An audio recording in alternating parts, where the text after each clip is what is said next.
As we are discussing then the nature of God, we talk about two elements of the doctrine of God, and theologians kind of divide these in different ways and can choose a kind of differing order of which of these they address first. And that is one, the essence and attributes of God, and then the Trinitarian nature of God. And so within Christian theology, we have these two elements of our doctrine of God. On the one hand, we have the oneness of God, and the other hand, we have the trifold nature of God, the Trinitarian nature of God, distinguishing between the divine persons. Now, the way that theology has most often done this, theologians have most often gone, is to discuss the one God first and then move from there into discussing God as Trinity. In the 20th century, especially the later 20th century, there was kind of a push of some theologians away from that model, trying to first describe God as Trinity, then move to the unity of God.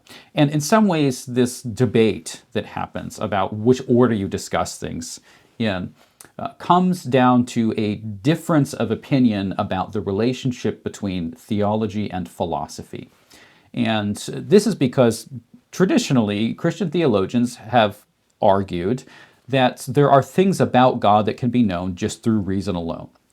And this is what St. Paul discusses in Romans chapter 1 when he speaks about how the things of God have been clearly seen just by means of nature, what we call natural theology.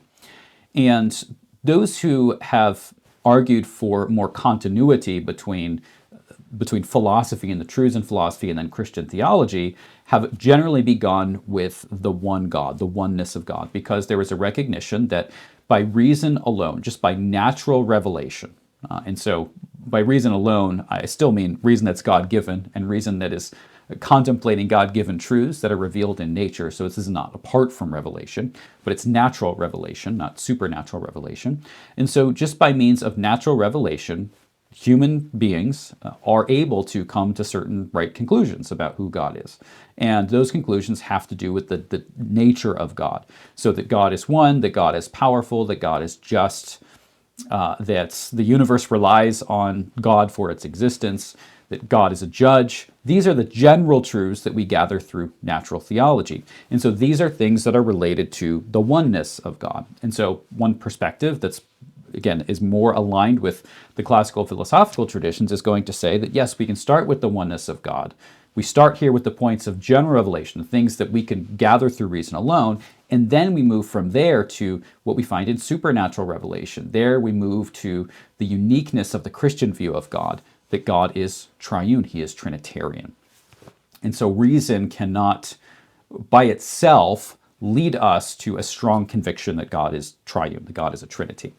Now, there are some things that by means of reason, there are some parallels you can make or connections you can make between the Trinitarian nature of God and other elements of reality, but probably not in a definitive sense, that purely by reason you would come to the conclusion that God is Trinity, certainly not in its biblical fullness.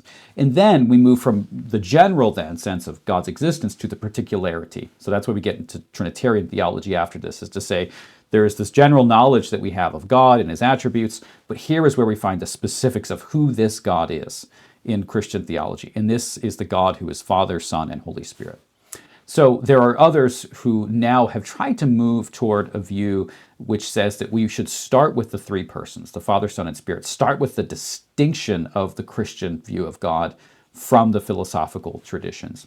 And so you're going to find this in someone like Robert Jensen, who really emphasizes the distinctiveness of Christian theology, who wants to say that classical philosophy is really just pagan theology. And so Christian theology should be this kind of battle, I guess, in some way against pagan theology, rather than just trying to start with these points of agreement with pagan theology. That's not the perspective that I take.